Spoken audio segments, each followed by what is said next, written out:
ചാലക്കുടി താലൂക്ക് ആശുപത്രിയിലെ പാലിയേറ്റീവ് പരിചരണ വിഭാഗത്തിന്റെ നേതൃത്വത്തിൽ നിർധനരായ കിടപ്പു രോഗികൾക്ക് ഓണക്കോടികൾ വിതരണം ചെയ്തു.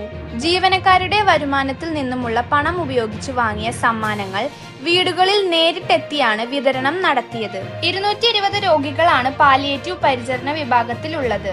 ഇതിൽ നിർധനരായ രോഗികളെ കണ്ടെത്തി ഓണസമ്മാനം നൽകി. ഹൗസിംഗ് ബോർഡ് കോളനിയിൽ municipal councillor VJ Joji, doctor Annie Luke, Sini Varghese, Ramya Sudheesh എന്നിവർ നേതൃത്വം നൽകി.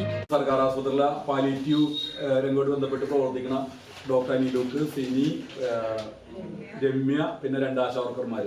അപ്പോൾ ഇവര് നാട്ടുകാരിൽ നിന്ന് കളക്ട് ചെയ്തിട്ട കാര്യങ്ങളൊന്നുമല്ല. ഇവർക്ക് കിട്ടുന്ന ശമ്പളത്തിന്റെ വരുമാനത്തിൽ നിന്ന് മാത്രം ഉപയോഗിച്ചിട്ട് ഇന്ന് ഈ പാലിയേറ്റീവ് രോഗികൾക്കായിട്ട് സമ്മാനമായിട്ട് വന്നേക്കാണ്. അതോടൊപ്പം തന്നെ നിരവധി നമ്മുടെ മുനിസിപ്പൽ തലത്തിലുള്ള നിരവധി കിടപ്പ് രോഗികളെ അവർക്ക് സഹായമായിട്ട് ഇവർ ഇന്ന് എത്തുന്നുണ്ട്. അതോടൊപ്പം തന്നെ കൃത്യമായിട്ട് അവർക്ക് വേണ്ട സേവനങ്ങൾ നൽകിക്കൊണ്ടിരിക്കുന്നുണ്ട്. ചാലക്കുടി സർക്കാർ ആശുപത്രിയിൽ അങ്ങനെ നല്ലൊരു പാലിയേറ്റീവ് യൂണിറ്റ് പ്രവർത്തിച്ചു വരികയാണ്. അപ്പോൾ അത് പ്രവർത്തിക്കണമെന്ന് വെച്ചാൽ ഇനിയും കൂടുതൽ സൗകര്യങ്ങളും കൂടെ ഏർപ്പെടുത്തേണ്ടതുണ്ട്. സർക്കാരിൻ്റെ സഹായമുണ്ട്, മുനിസിപ്പാലിറ്റി സഹായമുണ്ട്. ഇതെല്ലാം ഉണ്ടെങ്കിൽ പോലും മറ്റു പൊതുജനങ്ങളും അതോടൊപ്പം തന്നെ സന്നദ്ധ സംഘടനകളും നമുക്കിതിനു വേണ്ടി കൂടുതൽ ഇവരെ സഹായിക്കേണ്ടതുണ്ട്.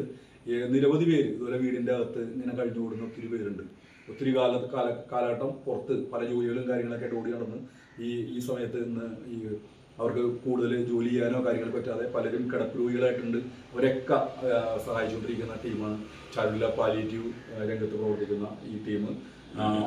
ഡോക്ടർ അനിലൂക്കിന് നേതൃത്വത്തിലുള്ള ടീമാണ്. അവർക്ക് എല്ലാവിധ ഭാവങ്ങളും നേരുന്നു. കൂടുതൽ ഇവർക്ക് പ്രവർത്തിക്കാൻ കഴിയുമാറായിട്ട് എന്ന് ആശംസിക്കുന്നു.